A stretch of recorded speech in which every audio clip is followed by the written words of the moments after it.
So who is Andy Martin? Well, it turns out New York Times did a story on him. Now that he's more in the news, he's the guy who started Obama's a Muslim smear all the way back in 2004, right after his Democratic convention speech. He sees the speech and he's like, oof, this guy's good, man.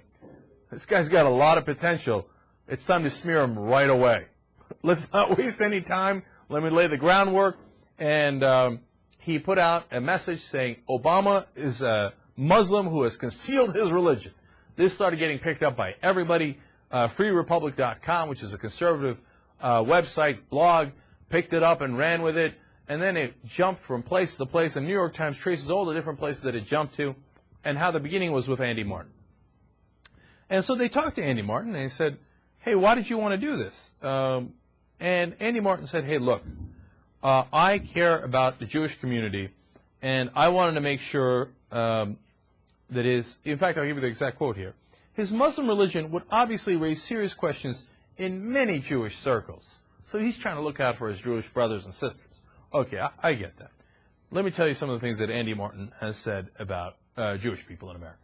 One, when he decided to run in Connecticut for Congress, in his campaign committee, they listed as one of the purposes for his run, quote, to exterminate Jew power. To exterminate Jew power. Okay. Now, you think that's pretty bad. I got more for you.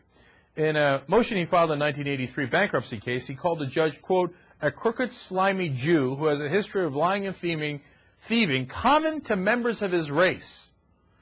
And then, in another motion filed in 1983, Martin wrote, quote, I am able to understand how the Holocaust took place, and with every passing day feel less and less sorry that it did. But look, he's just trying to help the Jewish community not get taken in by Barack Obama, this secret Muslim. He's just trying to look out for Jewish Americans, Andy Martin is. Here, I got one last one for you. He said in court papers, Jews historically and daily living act through clans and in wolf pack syndrome. I'm not even sure what a wolf pack syndrome is, right? But apparently the Jews have it, according to Andy Martin. This is a guy brought on by Sean Hannity to vouch for the fact that Obama is concealing his Muslim identity, and there needs to be more questions asked because of Obama's lineage and heritage. But it's not just Sean Hannity.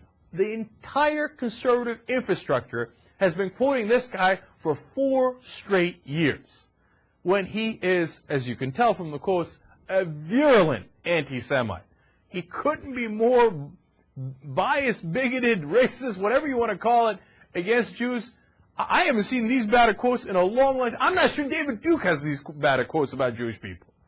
Okay, but that's not all, of course. He's also a little crazy. He is so litigious that he has been barred from being allowed to sue people anymore.